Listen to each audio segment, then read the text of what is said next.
आम्ही आमची प्रार्थना जी आहे ते मंदिराच्या आत करतो ना. आम्ही ऐकवतो का तुम्हाला? तुम्हाला कशाला तुमचं ऐकवायचंय? तसं महाराष्ट्रात आल्यावर मराठी बोला. पण शेवटी त्यांना सवय लागली असणार. त्याच्यापेक्षा त्यांच्या हाताला काम का नाही देत होत आपण?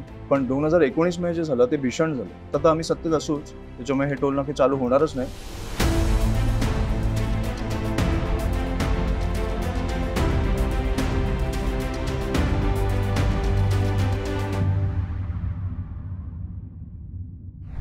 माही मतदारसंघ तुम्ही निवडलात की तुम्हाला देण्यात आला? देण्यात आलं. आमची पक्षाची एक बैठक होती राजगडला आणि तेव्हा सगळे नेते आलेले आणि मी जस्ट एक बोलून गेलो, की एक 10 वर्ष आपण जो काळ बघितलाय, आता पक्षाला गरज असेल तर मला वाटतं प्रत्येक नेता उभा राहायला पाहिजे. पक्षाला गरज असेल तर मी देखील उभा राहायला तयार आहे. एवढाच माझा सिंपल डायलॉग होता, की आपण आता जिकडे गरज आहे तिकडे आपण उभं राहिलो पाहिजे. नाहीतर काहीतरी एक जबाबदारी असेल पक्षा टुवर्ड्स, तर मला वाटतं आपण कुठेतरी ती पार पाडली पाहिजे. त्याच्यानंतर बातम्या चालू झाल्या. मी मतदारसंघ सांगितला नव्हता. मी साहेबांना पण बोललो नव्हतो, की माझ्या वडिलांना पण बोललो नव्हतो, की मला कुठून उभं राहायचं. जर त्यांची इच्छा असेल, कुठूनही करा. लवकर सांगा, मी जाऊन काम चालू करतो. नसेल करायचं, तर आम्ही महाराष्ट्रभर त्यांच्याबरोबर प्रचार केला असता किंवा वेगळा केला असता. त्यांनी ठरवलं, की जो रिस्पॉन्स यायला लागला, मग नाशिक असेल, वरळी असेल, भांडूप असेल, इकडनं जो रिस्पॉन्स यायला लागला, त्याच्यानंतर त्यांना वाटलं, की कुठेतरी हे सीरियस आहे कुठेतरी. त्याच्यामुळे त्यांनी तो मतदारसंघ ठरवला, की माहीममधनं उभं राहू दे. कारण मी इकडे गेले 32 वर्ष वाढलोय. इकडचे लोकांना मी इकडे गाडीने कधीच फिरत नाही. मी आता प्रचाराला जाताना जातो, कारण तो एक वेळ असतो तेव्हा मला संपायला लागतो प्रचार. म्हणून तिकडे टाइम वेस्ट करून चालणार नाही. पण नॉर्मली मी चालत फिरतो. त्याच्यामुळे मला वाटतं मी इकडे फिरतानाच मी अनेक लोकांना भेटतो. जे अनेक लोकं मला येऊन त्यांचे विषय सांगतात, त्यांचे अडचणी सांगतात. त्याच्यामुळे माहीम त्यांनी माझ्यासाठी निवडलं हे मला खूप बरं वाटलं, की इकडे मी वाढलोय कारण मला माहिती आहे इकडे काय करू शकतो. मग नेमकं असं काय घडलं की तुम्ही ठरवलंत की आता निवडणुकीमध्ये उतरायला हवं? नाही, मला एक वाटलं, की पक्षाला एक गरज होती माझी कुठेतरी, की मी आता 2014 मध्ये जेव्हा मोदी लाटेनंतर माझ्या वडिलांची एक सभा झाली बाबांची. तेव्हा ते बोललेले, की मी ह्याच्या पुढची निवडणूक मी लढवणार. तेव्हा जो एक बूस्ट आलेला पक्ष आहे. अर्थात मला माहीत होतं, की ते त्या टेम्परमेंटचे नाही आहेत, की येऊन निवडणूक लढवतील. मग तेव्हा मला माहीत नव्हतं, पण तेव्हा की ते त्या टेम्परमेंटचे नाही आहेत. पण तो जो एक बूस्ट आलेला, तो मी हे बोलल्यानंतर कुठेतरी एक 10% जरी आला, तो त्या बूस्टची गरज होती असं मला वाटलं. आणि दुसरी गोष्ट मी मी हे बरेचदा बोललोय, की माझ्याकडे तो करिश्मा किंवा तो होल्ड रिमोट कंट्रोल बनवून एक सत्ता चालवणं हा होल्ड माझ्याकडे नाहीये. मग मला वाटलं कुठेतरी मी सिस्टममध्ये जाऊन काम चालू करू. त्याच्यामुळे मला वाटलं, की हे जे पाऊल उचललं ते पक्षासाठी पण होतं आणि माझ्यासाठी पण होतं. जे मी बोलून गेलो. पण जबाबदारीने बोललो. कारण मला माहिती की काय होऊ शकतं याच्यानंतर. या कॉन्स्टिट्युन्सीमध्ये सुधा सरवणकर जी आहेत, महेश सावंत जी आहेत, तुम्ही कुणाला प्रतिस्पर्धी मानता, स्ट्रॉंग ऑपोनंट? कोणालाच आणि असं नाही की त्या लोकांनी काय असं मी कमी लेखतो त्यांना किंवा मी ओव्हर कॉन्फिडंट आहे. पण मी ज्या हेतूने उतरलोय तो खूप प्रामाणिक हेतू आहे, की मी जे माहीम नाही बघितलं, ते मला वाटतं पुढच्या पिढीने बघितलं पाहिजे. कारण अनेक गोष्टी करू शकतो आपण इकडे. मी एका प्रामाणिक हेतूने उतरलो त्याच्यामुळे रिझल्ट मी जो प्रयत्न करतोय तो घरोघरी जाऊन लोकांना भेटण्याचा जो माझं कॅम्पेन आहे, ते मला वाटतं मी माझे 100% देतोय. आता त्याच्यापुढे पलीकडे जाऊन मी काही करू शकत नाही. माझं एक व्हिजन सांगतोय. जे सगळं मी करू शकतो एक उमेदवार म्हणून मी सगळं करतोय. आणि म्हणून मला वाटलं, की मला भीती वाटायची गरज नाही. कारण शेवटी बाकी सगळं मी देवाच्या हातात सोडतो किंवा लोकांच्या हातात सोडतो. सो सरवणकरांचं एक नाट्य घडलं की त्यांच्यावर दबाव होता, माघार घ्या. एक तेव्हा भाजप तुम्हाला पाठिंबा देत होतं, पण तसं काही घडलं नाही. त्यांनी माघार घेतली नाही. याबद्दल तुम्ही काय म्हणाल? काही नाही म्हणणार. 10 वर्ष काही केलं नसेल, तर तुमच्याकडे अजून पर्याय काय होतात कॅमेऱ्यासमोर येऊन बोलायचा वगैरे. तर मला वाटतं हे एक स्टंट होता. जो झाला, ते लढतायत. तर आता सगळेच आम्ही मला वाटतं तिघं नाही बोलणार पण अनेक उमेदवार आहेत. आम्ही सगळे लढतोय आणि मी तरी लोकांपर्यंत पोहोचतोय. त्यांचं मला माहित नाही, त्यांची स्ट्रॅटेजी काय. पण मला कधीही एकटं लढायचं नव्हतं. पण शेवटी डेमोक्रेसी लोकांसमोर ऑप्शन्स पाहिजे. त्याच्यामुळे मला वाटतं की लोकांनी निवडावं की तुमचं भविष्य कोणाच्या हातात सेफ आहे. ही जी तिरंगी लढत आहे, त्याच्यामुळे तुम्हाला वाटत नाही की मराठी जे वोट्स आहेत ती विभागले जाते? मग त्यांनी विचार करावा. आमचा एक स्वतंत्र पक्ष आहे. आम्ही ठरवलं इकडे निवडणूक लढवावी. मराठी मतं ही विभागली जातील असं मला वाटत नाही, कारण मी जे फिरतोय आत्तापर्यंत मी 1,00,000-1.5 लाख लोकांच्या घरी पोहोचलोय. तर मला वाटत नाही की ज्या प्रकारचा रिस्पॉन्स मिळतोय त्याच्यामुळे मला वाटत नाही की विभागले जातील. आणि तो तो विचार त्यांनी पण समोरच्यांनी पण करावा, की शेवटी निवडणूक आहे. मतं विभागले जातील म्हणून आम्ही लढवावी नाही असं नाही होऊ शकत. तुम्हाला वाटतं मतं विभागली जातील तर समोरच्यांना नाही लढवावं. बरं, या कॉन्स्टिट्युन्सीमध्ये तुम्हाला काय वाटतं, कोणते असे कळीचे मुद्दे आहेत नाही, खूप आहे. जे कळीचे मुद्दे म्हणजे मी परत त्या दिवशी बोललो तसं 2024 मध्ये आपण पाण्याच्या मुद्द्यावर जर निवडणूक लढवत असू तर दादर माहीमकर म्हणून मला वाईट वाटतं आणि खूप लाज्यास्पद गोष्ट आहे. दररोज पाणी येत नाही ही वेगळी गोष्ट, पण दिवाळीची पहिली अंघोळ झाली नाही हे मला ऐकायला कुठेतरी खूप भीषण वाटलं.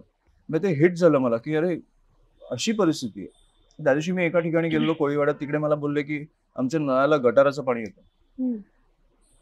मग लोक काय परिस्थितीत बिचारे जगतायत. 2024 मध्ये 10 वर्ष हे आमदार हो. मला वाटतं कुठेतरी ही शिकवण लोकांनी राजकारण्यांना दिली पाहिजे, की तुम्ही काम नाही केलं ना घरी बसा. आमच्यामुळे तुम्ही तिकडे बसलाय, आम्ही तुम्हाला उठवू पण शकतो. म्हणून मला वाटतं की कुठेतरी जसं तुम्ही बोलला की ही त्रिकोणी लढत मी बघत नाही, कारण माझा हेतू प्रामाणिक आहे. मला माहिती आहे मी काय करू शकतो. समुद्र किनारा तुम्ही बघितलं, आतापर्यंत रस्त्यांच्या खड्ड्यांवर आपण बोलतोय, ट्रॅफिकवर आपण बोलतोय. काही ठिकाणी वीज नाही पोहोचत आहे, काही ठिकाणी सूर्यप्रकाश नाही पोहोचत आहे. मी अशी घरं बांधून ठेवले जिकडे सूर्यप्रकाश नाही पोहोचत आहे. म्हणजे तुम्ही सकाळी गेलात तरी तिकडे रात्रीची फिलिंग येते. म्हणजे ती कशी जगत असतील लोक.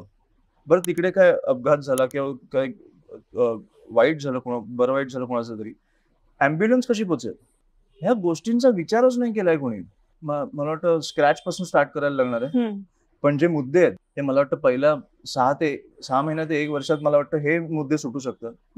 त्याच्यानंतर आपण जी डेव्हलपमेंट ती चालू करू, जे आमचं विजन आहे ऍक्च्युली, जे तुम्हाला दादर माहीमकरांपर्यंत पोहोचलं पाहिजे. मग आधी कोणता मुद्दा हाताळाल जर तुम्ही जिंकून आलात तर, इथून निवडून आलात तर? नाही, मी सगळीकडे कामाला लागणार आहे, कारण मी आता हे माझं शेवटचं डोर टू डोर कॅम्पेन नाही, मी जिंकून आल्यावर परत करणार आहे. कारण शेवटी हे मी लोकांपर्यंत माझे विजन पोहोचवतो, त्याच्यानंतर मी तुम्हाला काय पाहिजे ह्याच्यासाठी पोहोचणार. इथल्या युवकांसाठी तुमचे काय प्लॅन्स आहेत? शिवाजी पार्क झालं, तिथे काही तुम्ही फॅसिलिटीज इंट्रोड्यूस करणार आहात का?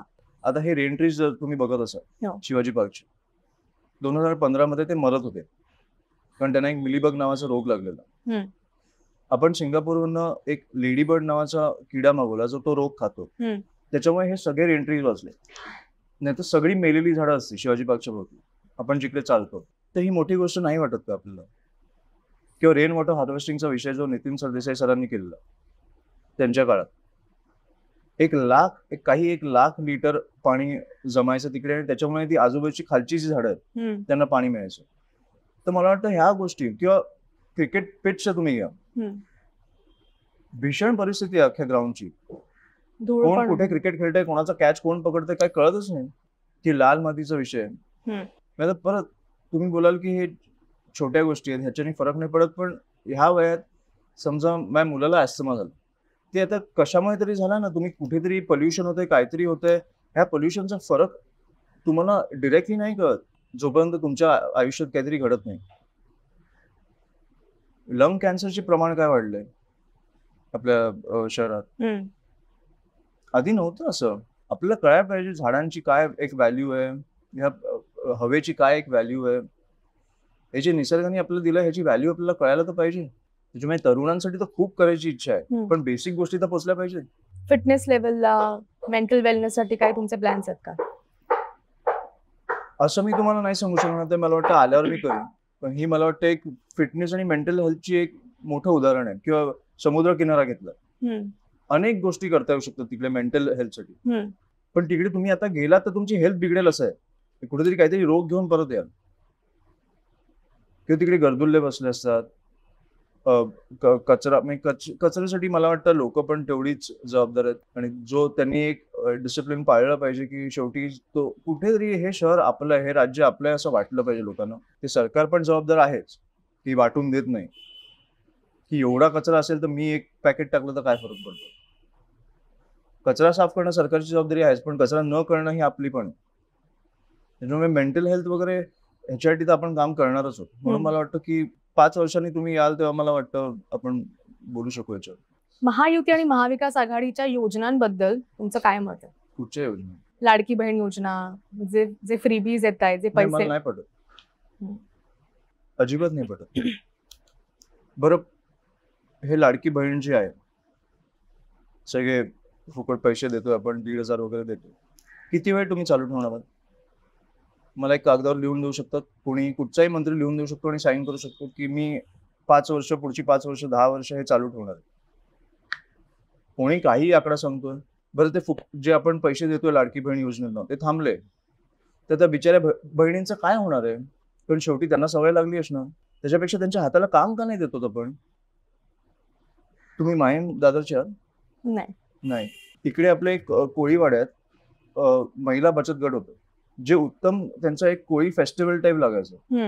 तुम्हाला माहित हो, असेल, हो. आपण गेलो असं हो, गेलो हो, असं. माहिती आहे. मी पण अनेकदा गेलोय. मला वाटतं साहेबांना जायची इच्छा होती.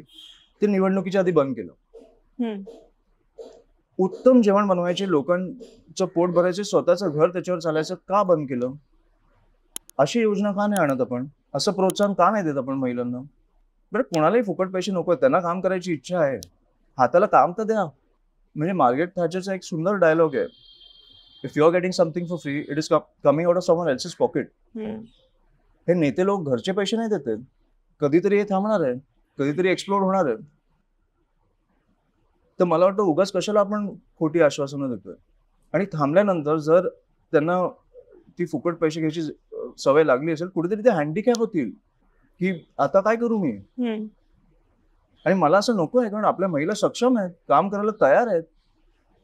काय या सवयी लावतोय आपण? बरं, योगेशजींचं विधान आहे, कटेंगे तो बटेंगे.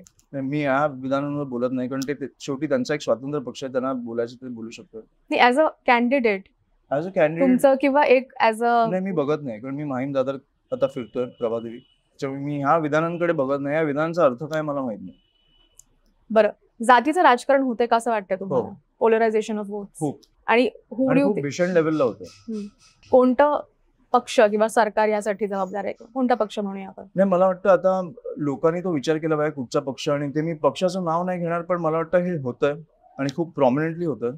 कारण लहान मुली जर बोलत असतील की ती माझ्या जातीची नाहीये, माझ्यावर आधी खेळायची, पण आता तिला कळलं माझी जात काय म्हणून खेळत नाही, तर मला वाटतं आपण शिक्षित लोक, सुज्ञ लोक, आपण कुठेतरी हा विचार केला पाहिजे की हे चुकीचं होतं. पक्षाला दोष देणं खूप सोपं आहे, पण हे राजकारण जे होते ते खूप भीषण आहे. शेवटी आपण लोकांकडे लोक म्हणून, माणूस म्हणून बघितलं पाहिजे, जात म्हणून नाही. हे आधी, परत मी सांगतो, हे आधी नव्हतं.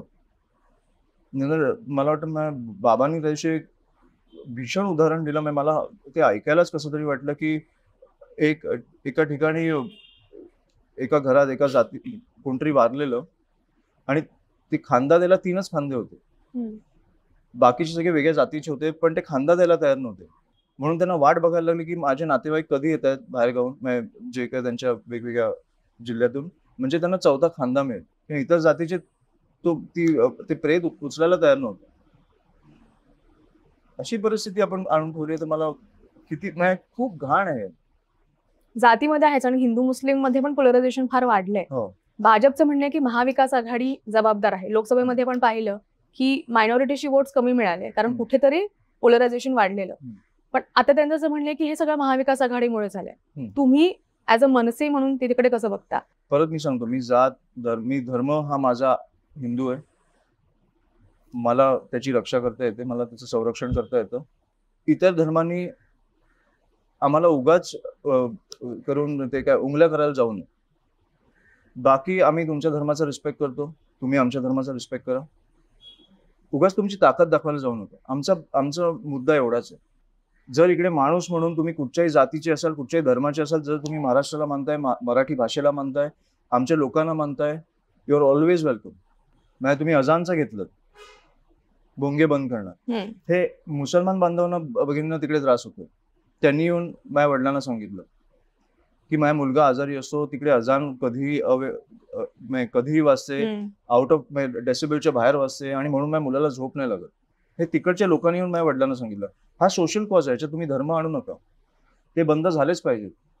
पण यामुळे नाही का तिढा निर्माण होणार असं वाटत नाही का तुम्हाला? लोकांना मुद्दा कळत नसेल तर होऊ दे. आम्ही आमचे प्रार्थना जे आहेत ते मंदिराच्या आत करतो ना. आम्ही ऐकवतो का तुम्हाला? तुम्हाला कशाला तुमचं ऐकवायचंय? So, मी प्रत्येक देवात मानतो, पण मी धर्म माझा मानतो. भाजपची जी हिंदुत्वाची व्याख्या आहे ती मनसेला पटते का? मनसेचं हिंदुत्वाची व्याख्या ही उगाच कोणी दुसरा धर्म नडायला आला तर आम्ही त्याच जोराने किंवा त्याच्यापेक्षा जास्त जोराने अंगावर जाणार. तुम्ही आमचा आदर केला, आम्ही तुमचा आदर केला, नो प्रॉब्लेम. ताकद दाखवायला जाऊ नका महाराष्ट्रात. तुम्ही युपी बिहारांचं घेतलं, ते येऊन तिकडे 2006 ते 2009 मध्ये छठ पूजेच्या माध्यमातून तिकडे त्यांचे नेते सभा घेऊन लोकांना भडकवायला लागलेले, म्हणून हा मुद्दा वर आला. आता मी अनेक ठिकाणी जातोय, अनेक युपीतले लोक आहेत, बिहारमधले लोक आहेत, अनेक लोक आहेत जे मायाशी तुटक्या फुटक्या जरी असेल पण मराठीत बोलायचा प्रयत्न करतात. मला ते किती आवडतंय की कुठेतरी तुम्हाला मुद्दा कळलाय, तुम्हाला कळलंय आम्ही काय बोलतोय. मी तुम्हाला परत सांगेन तर आपला देश जो आहे तो US सारखा नाहीये, तो युरोप सारखा आहे. जसं तिकडे प्रत्येक देश कंट्रीची एक वेगळी लँग्वेज आहे, एक वेगळी ट्रेडिशन आहे, वेगळी भाषा आहे, कल्चर आहे. तसं आपल्याकडे प्रत्येक राज्याची एक वेगळी भाषा आहे, एक वेगळं कल्चर आहे, एक वेगळी ट्रेडिशन आहे. तुम्ही गुजरातमध्ये गेलात ते गुजराती बोलतात, ऑफकोर्स तुम्ही रिस्पेक्ट केला पाहिजे त्याचा. पंजाबमध्ये गेला पंजाबी बोलतात, ऑफकोर्स तुम्ही रिस्पेक्ट केला पाहिजे त्याचा. तसं महाराष्ट्रात आल्यावर मराठी बोला, आमचा पण आदर करा, एवढंच आम्ही मागतोय. आणि त्याच्यात मला वाटत नाही काय वाईट आहे. आपली भाषा आहे, आपली आयडेंटिटी आहे, काय वाईट आहे. मनसेचा पवित्र असतो खळखटाकचा, पण आता तुमच्याकडून सेमच असणार आहे पवित्र की काही बदलणार आहे ह्याच्यामध्ये? आता सत्तेत आल्यावर मला वाटतं सोपेपणी कामं होतात लोकांची, त्याच्यामुळे खळखटाकची गरज नाही लागणार. खळखटाक हे कशासाठी होतं हे पण मी तुम्हाला सांगतो. प्रेमाने जर सांगून होत नसेल काम तर आमच्याकडे दुसरा पर्याय उरत नाही. मी आता फॉर एक्झाम्पल अजान आम्ही गेलो ना, प्रेमाने सांगितलं त्यांना हे तुमचं जे नियम आहेत ते त्याचं उल्लंघन होतं, तुमचं डेसिबल वाढतोय, ते झालं नाही म्हणून साहेबांनी तो मुद्दा उचलला. कुठचाही मुद्दा घ्या, आम्ही पहिलं प्रेमाने जाऊन समजवलंय. मराठी पाट्यापासून असेल तर तुम्ही जर दादागिरी करणार असाल आणि लावणार नसाल तर मला वाटतं की कुठेतरी तो संघर्ष चालू होणारच. पण एक अशी इमेज झाली आहे की मनसे नेहमी मारामारीवर किंवा हाणामारीवर उतरते, तर ते तुमच्या नेतृत्वामधून त्यामध्ये काही बदल घडवणे अशी परिस्थिती आली तर नक्कीच मी उतरेन. समोरनं दादागिरीची भाषा आली तर नक्कीच उतरणार. परत मी सांगतो की प्रेमाने ज्या गोष्टी होऊ शकतात त्या प्रेमाने सॉर्ट करा अशी आमची पण इच्छा आहे. पण नाही झाल्या तर शेवटी आमच्याकडे पर्याय उरत नाही. बरं, माहीम दर्गाचा विषय उचलून धरला होता, इलिगल डेमॉलिशन झालं होतं, त्याचा कुठेतरी इलिगल डेमॉलिशन नाही, इलिगल वाढत होतं. इलिगल जे डेमॉलिशन केलं होतं, येस. सो त्याचा कुठेतरी फरक पडेल का मतांवर? इलिगल होत असेल तर मला वाटत नाही फरक पडेल. एक साधा दगड असेल तिकडे समुद्रावर, त्याचं तुम्ही स्ट्रक्चर बांधून मोठं मोठं मोठं मोठं करत जात असेल तर कुठेतरी मला वाटतं त्याच्यावर बोलणं आवश्यक आहे. कोण करत होतं माहित नाही, पण तिकडे आता रांग लागायला लागलेली. तिकडे काय प्लॅन होता तुमचा? बरं, दर्गा बाजूलाच आहे, मग समुद्रात काय करायचं होतं? त्याच्यामुळे मला वाटतं की कुठेतरी इलिगल कुठचीही गोष्ट होत असेल तर आपण ती थांबवली पाहिजे. बरं, डिफेक्शन्स आपण खूप बघितलंय यावेळेस की एक उमेदवार एका पक्षातून दुसऱ्या पक्षात गेलाय, त्याचबरोबरीने आता मतदारांना म्हणजे बरेचसे डिफेक्शन्स खूप झालेत. मतदाराला हा विश्वास उरलेला नाहीये कुठेतरी की मी ज्याला वोट करतोय तो त्या पक्षात राहील की नाही, की एक उमेदवार दुसऱ्या पक्षात गेला कारण तिला तिथून तिकीट नव्हतं मिळत. तर हे जे काही चालू आहे आधीपासून चालू आहे, पण आता फार बघायला मिळालं. 3 पक्ष वर्सेस 3 पक्ष, 3 पक्ष एकत्र आले वर्सेस 3 पक्ष एकत्र आले. आमचा स्वातंत्र्य पक्ष असल्यामुळे जास्त ते झालं नाही, कारण आमचीच जास्तीत जास्त लोकांना संधी मिळाली. तुमच्याकडचे अखिल चित्रे पण सोडून गेले पक्ष. मी तुम्हाला परत सांगतो की हे उमेदवार देताना आम्ही एका माणसाला नाही बोलवलं, अख्ख्या विभागाला बोलवलं, अख्ख्या शहराला बोलवलं, अख्ख्या जिल्ह्याला बोलवलं की तुम्हाला काय वाटतं, हा इच्छुक आहे, हा नाहीये, तुम्हाला काय वाटतं याच्याबद्दल. अख्खा विभाग तुमच्या विरोधात असेल तर आम्ही तुम्हाला नाही देऊ शकत. मी त्याच्याबद्दल नाही बोलत, मी सगळ्यांबद्दल बोलतो. सगळ्यांचं जे म्हणणं आहे ते ऐकून घेतलं गेलं, त्याच्यानंतर उमेदवार जाहीर झाले. त्याच्यामुळे असं नाही, एवढ्या ज्या बैठका होत होत्या आमच्या बाजूला कार्यालयात, ते ह्याच्यासाठीच होतं की अख्खा विभाग तिकडे यायचा, सांगायचं की त्यांचं काय म्हणणं आहे की कुठचा उमेदवार त्यांना कुठच्या माणसाने काम केलंय त्या विभागात. जर त्या विभागच त्या माणसावर नसेल तर आम्ही काही नाही करू शकतो. जे वोटर्स आहेत त्यांना कुठेतरी आता असं वाटतंय की मला माहिती नाही मी ज्याला वोट करतोय तो उद्या निवडून आला तर त्या पक्षात राहील की नाही. हे सध्याची जी परिस्थिती झाली आहे, तर हा वोटर्सचा कुठे अपमान नाहीये का, किंवा ते त्यांचं मतदान वाया नाही का जात? 2019 नंतर डेफिनेटली केलं. हे आमच्या पक्षात होणार नाही ह्याची मी गॅरंटी देतो, कारण अजूनही अध्यक्ष राजसाहेब आहेत, सोडून जाऊच जे कोणाला. आता तर आम्ही ऐकणारच नाही. जे नगरसेवकांचं झालं तेव्हा मी आजारी होतो, ती मनस्थिती नव्हती वगैरे सगळं सोडून दे. आता जाऊनच दे. मला वाटत नाही कोण जाईल. पण सगळे प्रामाणिक आमची लोक आहेत. पण तुम्ही विचारलं म्हणून सांगतो, सगळे महाराष्ट्र सैनिक, बरेचसे महाराष्ट्र सैनिकांना संधी मिळाली आहे. त्याच्यामुळे मला वाटत नाही हे होईल. पण 2019 मध्ये जे झालं ते भीषण झालं. त्यावर तुमचं काही म्हणणं आहे का शिवसेनेच्या फुटीवर, नाही, बंडखोरीवर? तेव्हा खूप म्हणजे महाराष्ट्रासाठी I think it was a very dark day for Maharashtra politics. की तुम्ही कोणाच्या नावावर मतं घेतलीत आणि तुम्ही काय करता स्वतःच्या स्वार्थासाठी. जेव्हा राज सरांनी सांगितलं की लोकसभेमध्ये आम्ही बिनशर्त पाठिंबा देतोय, तुम्ही त्याकडे कसं बघता? अतिशय उत्तम निर्णय. कारण कशासाठी दिलाय ते मला वाटतं शिवतीर्थावर राजसाहेबांनी सांगितलं. जे 5 मुद्दे आहेत त्यातला एक मुद्दा आपण करून घेतला. तो उगाच पाठिंबा नव्हता. बरं पाहिजे असं तर आम्हाला तिकडे काय राज्यसभा किंवा काही आम्ही सीट घेतल्या असत्या. आम्हाला काही नको होतं. आम्हाला हे 5 मुद्दे मान्य करून पाहिजे होते. जे आम्ही आजपर्यंत स्टँड घेतले ते महाराष्ट्रासाठी घेतले आणि लोकांसाठी घेतले. नाही तर आज कुठची सेटिंग करून आम्ही बसलो असतो. ते यासाठी होतं का की विधानसभेमध्ये तुम्हाला पाठिंबा? नाही. मीच जाऊन बोललो साहेबांकडे की मला पाठिंबा नकोय. माझ्या सीटसाठी जर मला मिळणार असेल तर आपण 10 सीट्स कॉम्प्रोमाइज करायचे नाही. कारण सगळे ताकदीने उतरतोय आणि आता जोरात उतरतोय. सगळ्यांचा आपल्यावर विश्वास आहे. हे साहेबांना पण माहिती आहे. पण माझ्या सीटसाठी काही करायचं नाही. जी टोल माफी झाली, जी सरकारने केली, तुम्हाला काय वाटतं की ते तुमच्या प्रोटेस्टमुळे झाले की 100% इलेक्शन झालेत म्हणून लोकांना खुश 100% करण्यासाठी सरकारने? राजसाहेबांच्या आणि महाराष्ट्र सैनिकांचं ते 100% क्रेडिट आहे त्याच्यात नो डाऊट. 2013 का 14 पासून आपण ते चालू केलेलं तो विषय. 65 टोल नाके बंद झाले. आता पण मी अपेक्षा, आता तर आम्ही सत्तेत असूच त्याच्यामुळे हे टोल नाके चालू होणारच नाही. पण डेफिनेटली त्याच्यात आमच्या पक्षाचं श्रेय आहे.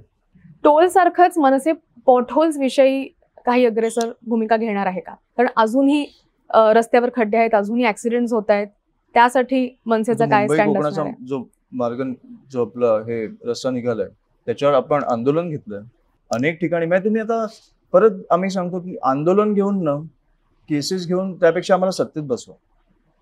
नाशिकमध्ये एकदा सत्ता मिळाल्यावर तुम्ही बघितलं असेल तर 500 किलोमीटरचे रस्ते जे आहेत, इकडचे रिपोर्टर्स तिकडच्या रिपोर्टर्सना फोन करून सांगायचे की पावसाळ्यात रस्त्याच्या खड्ड्यांवरचे फोटो पाठवा. त्यांच्याकडे उत्तरं नसायची की खड्डेच नाही तर आम्ही पाठवू काय. जर आम्ही तुम्हाला देऊ शकतो तर एक संधी द्या, असं माझी विनंती आहे. आणि नक्कीच तुम्हाला मिळतील आणि तुमचा हक्क आहे तो. अमित राज ठाकरे हे जेव्हा ठरलं की आता हे निवडणूक लढवणार आहेत आणि आत्ता जे प्रचार सुरू आहे, तर काय शिफ्ट आलाय? शिफ्ट काय नाही आलाय. जे मी काम करायचं तसंच करतोय, फक्त आता घरोघरी जातोय. कॅम्पेनची एक पद्धत वेगळी असते. आता मला अनफॉर्च्युनेटली कियानबरोबर जास्त टाइम स्पेंड करता येत नाही. कारण जेव्हा मी येतो तेव्हा तो झोपलेला असतो, दुपारी येतो तेव्हा झोपला असतो बिचारा. त्याच्यामुळे तेवढाच एक फक्त शिफ्ट आलं. बाकी I am enjoying the process. दडपण येतं का की राज ठाकरेंचा सुपुत्र? खूप. मला वाटलं तुम्ही निवडणुकीबद्दल ते दडपण खूप येतं. ते कसं मॅनेज करता तुम्ही? नाही मॅनेज करू शकत. मग तुम्ही बघायला पाहिजे मी कसं असतो. नाही होत ते मॅनेज. विचित्र दडपण येते. कारण त्यांच्या जे सभा असतात किंवा इंटरव्ह्यूज असतात आणि मग तीच अपेक्षा माझ्याकडनं केली जाणार हे मला कुठेतरी एक बॅक ऑफ द माइंड माहिती आहे. त्याच्यामुळे ते दडपण खूप वेगळं असतं.